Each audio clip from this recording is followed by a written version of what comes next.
Hello friends, welcome back to Excel Universe. दोस्तों, जब भी एक्सेल में डेटाबेस ऑटोमेशन की बात आती है तो एक्सेल के कुछ ऐसे फंक्शंस हैं जो कि अकेले किसी काम के नहीं हैं, लेकिन जब इन्हीं फंक्शंस को किसी अदर फंक्शन के साथ नेस्ट कर देते हैं, कंबाइंड कर देते हैं, तब इनकी पावर, इनकी इंपोर्टेंस काफी बढ़ जाती है। आज के इस वीडियो में मैं इसी टाइप के कुछ फंक्शंस के बारे में लेकर आया हूं और ये सारे फंक्शन टेक्स्ट ग्रुप फंक्शन के अंदर आते हैं।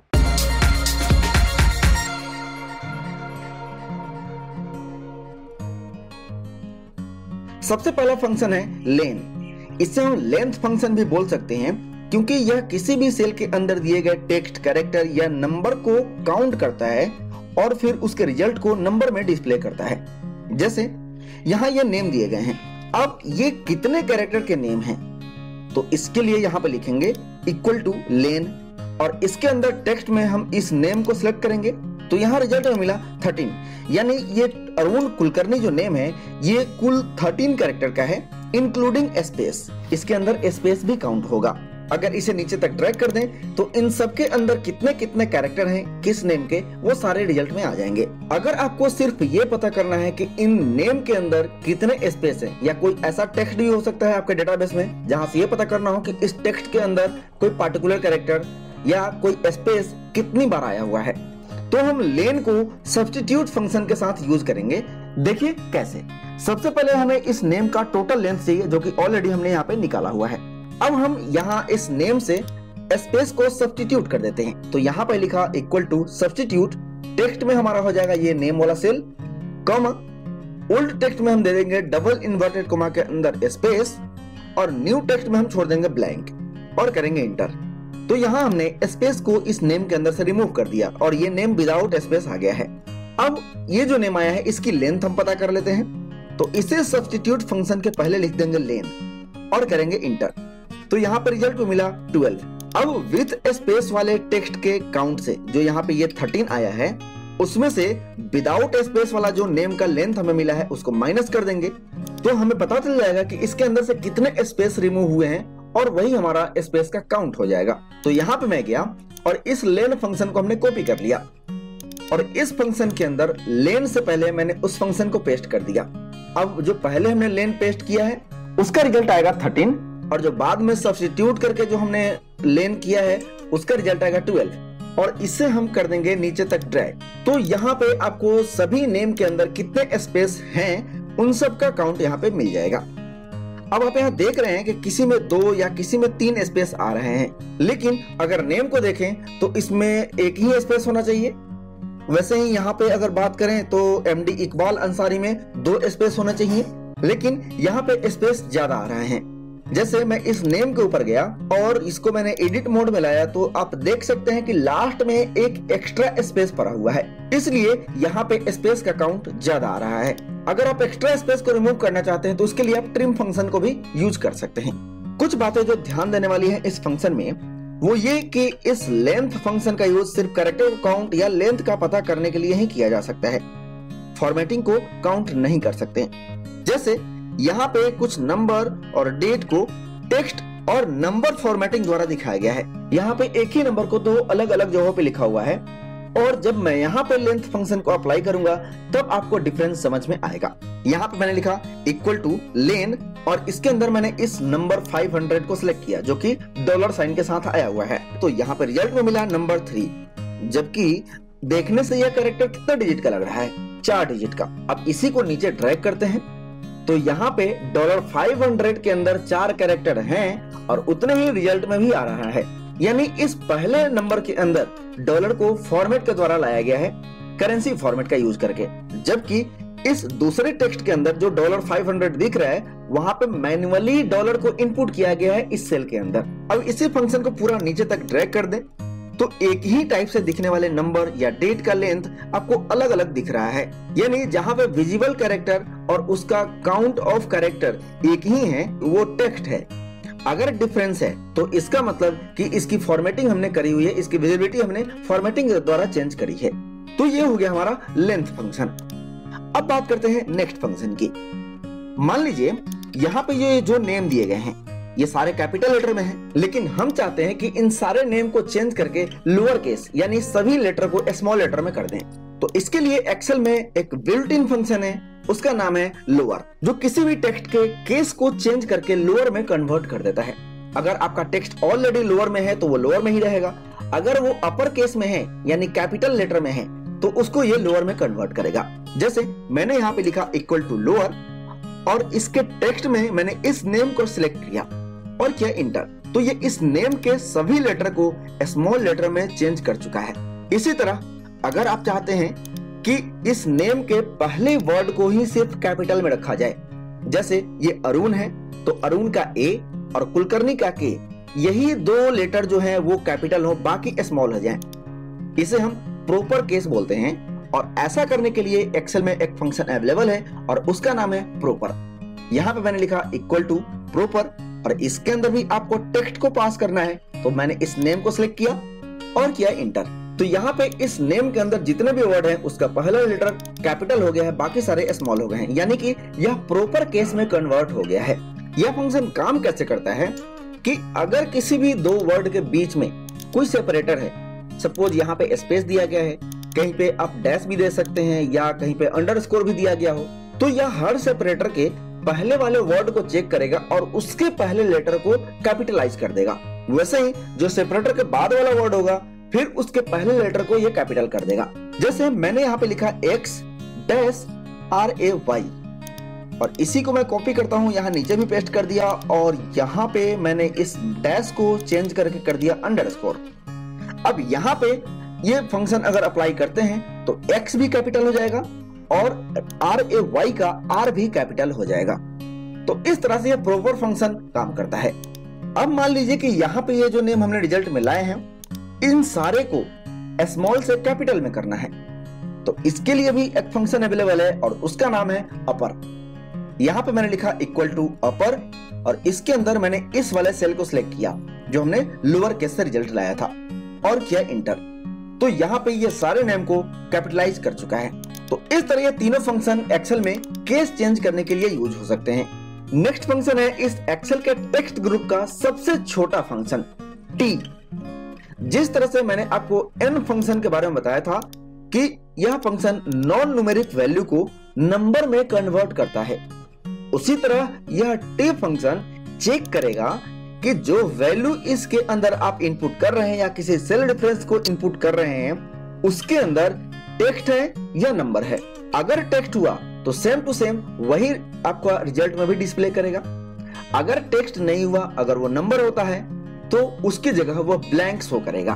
फॉर एग्जाम्पल यहां मैंने लिखा इक्वल टू टी और इस सेल को यहां पे मैंने सेलेक्ट किया तो यहां पे आ गया ब्लैंक। अब इसी को हम नीचे तक ड्रैग करें तो जहां जहां इसे टेक्स्ट मिला है उसको ये डिस्प्ले कर रहा है। बाकी जहां पे ये नंबर था हमने भले ही फॉर्मेटिंग चेंज करी हुई हो लेकिन ये है तो नंबर और इसकी जगह यह एम्प्टी सेल दिखा रहा है, ब्लैंक दिखा रहा है। नेक्स्ट है हमारा वैल्यू फंक्शन। यह फंक्शन किसी भी नंबर जिसकी प्रॉपर्टीज टेक्स्ट में हो उसे नंबर में कन्वर्ट करने के लिए यूज किया जाता है। फॉर एग्जाम्पल ये सारे टेक्स्ट स्ट्रिंग जो दिए गए हैं इसमें से कुछ की प्रॉपर्टीज टेक्स्ट है, जैसे ये $500 की अगर बात कर लें, फिर ये डेट और फिर यहाँ पे ये मंथ जो कि बाय डिफॉल्ट एक्सेल में नंबर के रूप में होते हैं। अब यहाँ मैं लिखता हूँ इक्वल टू वैल्यू और इसके अंदर ये वाला सेल, तो ये नंबर में आ गया। अब इसे हम नीचे ड्रैग करें तो बाकी सारे नंबर जिनकी प्रॉपर्टीज टेक्स्ट थी उसको भी नंबर में कन्वर्ट कर चुका है। इसको चेक करने के लिए यहाँ पे मैं लिखता हूँ इक्वल टू इज टेक्स्ट और इसके अंदर मैंने इस वाले वैल्यू को लिया, फिर इसे हम नीचे तक ड्रैग करते हैं तो आप देख सकते हैं कि जहां जहां ट्रू आ रहा है यानी कि वो सारे टेक्स्ट हैं। अब यही इज टेक्स्ट फंक्शन इस पर लगाते हैं तो यहाँ लिखा इक्वल टू इज टेक्स्ट और इसमें इस वाले रिजल्ट को लिया तो यहाँ पे आ गया फॉल्स। अब अगर इसे नीचे तक ड्रैग करें तो देख सकते हैं सभी जगह फॉल्स आ गया है क्योंकि यह वैल्यू फंक्शन इन सब को नंबर में कन्वर्ट कर चुका है। लेकिन यहाँ पे ये एक एरर डिस्प्ले किया गया है क्योंकि ये नंबर जो लिखा गया है उसकी फॉर्मेटिंग टेक्स्ट है, इसके पहले प्लस भी लगा हुआ है, बीच में माइनस का भी सिंबल है, तो यह एक टेक्स्ट का फॉर्मेट है और इसे नंबर में कन्वर्ट नहीं किया जाएगा। यह वैल्यू फंक्शन सिर्फ और सिर्फ उसी टेक्स्ट को नंबर में कन्वर्ट करेगा जिसकी प्रॉपर्टीज टेक्स्ट है लेकिन उसके साथ कैलकुलेशन किया जा सकता है। लेकिन इसके केस में यह एक टेक्स्ट फॉर्मेट है और इसे यह नंबर में चेंज नहीं करेगा। वैसे इस वैल्यू फंक्शन की जरूरत उतनी नहीं होती है क्योंकि एक्सेल ऑटोमेटिकली इस तरह के नंबर को वैल्यू में कन्वर्ट कर देता है जिसकी जो फॉर्मेटिंग होनी चाहिए। लेकिन कभी कभी इसकी जरूरत नेस्टेड फंक्शन में होती है, इसलिए यहाँ पे इसको जानना जरूरी है। इसके बाद है फंक्शन रिपीट। इसका यूज करके आप किसी भी टेक्स्ट या नंबर या कैरेक्टर को जितनी बार चाहे उतनी बार रिपीट करवा सकते हैं। मान लीजिए कि हमें किसी को 1 से लेकर 5 तक स्टार मार्क करना है जिसको कि हमें एक विजुअल इफेक्ट में डिस्प्ले करना है, तो हम इसके लिए रिपीट फंक्शन को यूज करेंगे। यहाँ पे लिखा इक्वल टू रिपीट और इसके अंदर जो टेक्स्ट रिपीट करना है उसे सिलेक्ट करेंगे। तो मैंने यहाँ पे डबल इन्वर्टेड कोमा के अंदर दिया स्टार, मैं इस स्टार को रिपीट करना चाहता हूँ और इसे कितनी बार रिपीट करना है उसके लिए मैंने यहाँ पे ये जो नंबर लिखा हुआ है उसको हम सिलेक्ट कर लेंगे और फिर इसे हम नीचे तक ड्रैग कर देंगे और आप देख सकते हैं कि यहाँ पे जितने नंबर हैं उतने स्टार यहाँ पे आ रहे हैं। इसी तरह यहाँ पे ब्लॉक भी बना सकते हैं। उसके लिए फॉन्ट को थोड़ा चेंज करना पड़ेगा। मैंने यहाँ पे लिखा इक्वल टू रिपीट, टेक्स्ट में मैंने दिया स्मॉल एन। यह स्मॉल एन जो है वो ब्लॉक को रिप्रेजेंट करेगा जब हम फॉन्ट चेंज करेंगे। कॉमा नंबर ऑफ टाइम्स में मैंने इसी सेल को सिलेक्ट कर लिया, इसके बाद कर दिया एंटर। अब हम जाएंगे यहाँ पे फॉन्ट में और फॉन्ट को हम कर देंगे विंगडिंग्स। इस फंक्शन की एक लिमिटेशंस भी है, जैसे एक्सेल के किसी भी सेल के अंदर 32,767 कैरेक्टर ही इनपुट किए जा सकते हैं। अगर इसकी लिमिट इससे ज्यादा होती है तब यह फंक्शन आपको एरर डिस्प्ले करेगा। मैंने यहाँ पे लिखा इक्वल टू रिपीट और इसके अंदर मैंने दिया 5 कॉमा। अब इसे कितनी बार रिपीट करवाना है तो मैंने यहाँ पे दिया 33,000। तो यहाँ पे ये एरर आ गया, तो इसलिए आप इसके लिमिटेशंस को जरूर ध्यान में रखें। इसके बाद नेक्स्ट फंक्शन है एग्जैक्ट। आप जब भी कोई पासवर्ड सेट करते हैं और अगली बार जब उस पे आप लॉगिन करने जाते हैं तो आपसे सेम वही पासवर्ड जैसा आपने इनपुट किया था वैसा ही लिखने को बोला जाता है और फिर जब दोनों मैच हो जाते हैं तब आपका लॉगिन सक्सेसफुल हो जाता है। ठीक वैसे ही एक्सेल में यह एग्जैक्ट फंक्शन काम करता है। यह किसी भी दो टेक्स्ट को मैच करता है और ट्रू और फॉल्स में रिजल्ट देता है। चूंकि यह फंक्शन केस सेंसिटिव है इसलिए मैंने आपको यहाँ पे पासवर्ड वाला एग्जांपल दिया और किसी भी दो टेक्स्ट को हूबहू मैच करवाना हो तो इसके लिए इस एग्जैक्ट फंक्शन का यूज कर सकते हैं। जैसे यहाँ ये कुछ टेक्स्ट लिखे गए हैं, अब यहाँ मैंने लिखा इक्वल टू एग्जैक्ट और इसके अंदर आपको पहले देना है टेक्स्ट 1, तो मैंने इस सेल को सिलेक्ट किया कॉमा टेक्स्ट 2 में ये दूसरा वाला सेल और किया इंटर, तो यहाँ रिजल्ट में मिला फॉल्स। अब ये दोनों ही टेक्स्ट देखने से तो सेम लग रहे हैं, फिर भी फॉल्स रिजल्ट क्यों आया? तो इस टेक्स्ट के लास्ट में एक स्पेस पड़ा हुआ है, अगर आप इसको एडिट करें तो यहाँ पे आपको दिखेगा। अब अगर इसे नीचे तक ड्रैग करें तो यहाँ देख सकते हैं कि एक्सेल और एक्सेल दोनों सेम है, तो यहाँ पे ट्रू रिजल्ट आ गया है। वैसे ही नीचे एप्पल कैपिटल ए है इसका और दूसरे वाले टेक्स्ट 2 का स्मॉल ए है, तो यहाँ पे ये दोनों केस मैच नहीं हो रहा है, इस कारण से यहाँ पे रिजल्ट फॉल्स आ रहा है। उसके बाद आप यहाँ पे देख सकते हैं कि ये इंडिया लिखा हुआ है और यहाँ पे टेक्स्ट 2 में इंडी लिखा हुआ है INDI, फिर भी यहाँ पे रिजल्ट ट्रू में आया है, लेकिन नहीं आना चाहिए।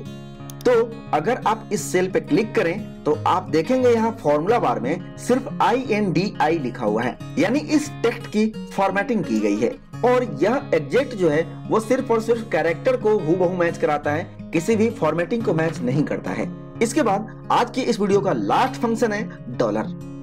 जैसे हम किसी भी नंबर को करेंसी फॉर्मेट में चेंज करते हैं तो उसके पीछे डॉलर का साइन लगा हुआ आ जाता है, या किसी भी करेंसी फॉर्मेट का जो आप चाहते हैं, लेकिन उसमें सिर्फ उसकी विजिबिलिटी चेंज होती है, एक्चुअल में वो रहता नंबर ही है। लेकिन यह डॉलर का फंक्शन करेंसी फॉर्मेट का यूज करते हुए किसी भी नंबर को टेक्स्ट में कन्वर्ट करता है, क्योंकि किसी भी नंबर को इनपुट करने से पहले डॉलर साइन अगर आप देंगे तो वह बाय डिफॉल्ट करेंसी में चेंज हो जाएगा। जैसे मैं यहाँ पे कुछ नंबर लिख लेता हूँ, अब यहाँ पे मैंने लिखा इक्वल टू डॉलर और यहाँ इस नंबर को सिलेक्ट किया, तो इस नंबर के साथ डॉलर लगा हुआ भी आ गया है और साथ में इसके डेसिमल प्लेस भी आ गए हैं जो कि 2 डिजिट्स हैं। लेकिन अब इसकी प्रॉपर्टी जो है वो टेक्स्ट हो गई है, साथ ही बाय डिफॉल्ट यह 2 डेसिमल प्लेस दे रहा है जिसे कि आप अपने हिसाब से चेंज कर सकते हैं। इसके फंक्शन के अंदर जाइए और यहाँ पे डेसिमल प्लेस में जाके जो भी नंबर इनपुट करना है, अगर आप डेसिमल प्लेस नहीं चाहते हैं तो यहाँ पे 0 इनपुट कर दीजिए, अदरवाइज बाय डिफॉल्ट छोड़ेंगे तो यहाँ पे ये 2 डेसिमल प्लेस लेकर आएगा। तो इस तरह आप इन सारे फंक्शंस को अपने एक्सेल डेटाबेस पे अप्लाई कर सकते हैं। अभी फिलहाल मैंने इन सारे फंक्शंस के बेसिक चीजों के बारे में बताया है। आगे आने वाली वीडियो में हम इन्हीं फंक्शंस को अलग अलग फंक्शन के साथ कंबाइन करेंगे और कुछ बिजनेस सिनेरियो के बारे में डिस्कस करेंगे जो कि हमारे डेली वर्क लाइफ में काफी इंपॉर्टेंट रोल प्ले करते हैं। आज के लिए बस इतना ही, मिलेंगे अगली वीडियो में, तब तक के लिए नमस्कार। Thank you for watching this video.